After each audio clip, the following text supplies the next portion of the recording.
À l'heure où se tient le second tour du baccalauréat, la question est de savoir quelles sont les structures qui vont accueillir cette nouvelle vague de bacheliers.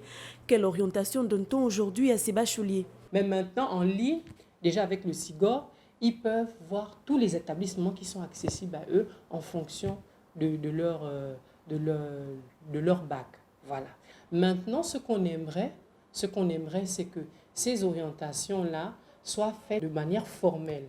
On aimerait être associé à tout ça. On aimerait être associé, être appelé pour suivre des séminaires de formation, par exemple, où on nous appelle, l'ensemble des conseils d'orientation, à suivre des séminaires, par exemple, sur tel secteur que le gouvernement aimerait bien faire asseoir. Comme ça, on aura plus d'informations par rapport aux structures d'accueil. Avec un taux de chômage de jeunes estimé à plus de 35,7%, les orientations scolaires et universitaires tiennent-elles compte du choix des apprenants?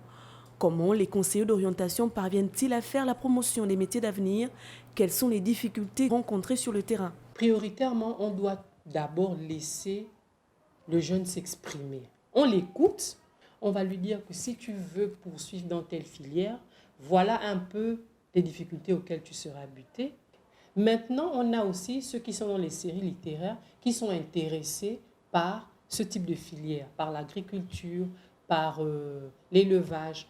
Au premier tour, plus de 7000 candidats ont été déclarés admis d'office, un chiffre qui pourra sans nul doute grimper à l'issue du second tour de l'examen. Conseiller, orienté, nécessite un argumentaire solide et une maîtrise parfaite des débouchés des métiers d'avenir, car il s'agit de déterminer l'avenir d'une personne.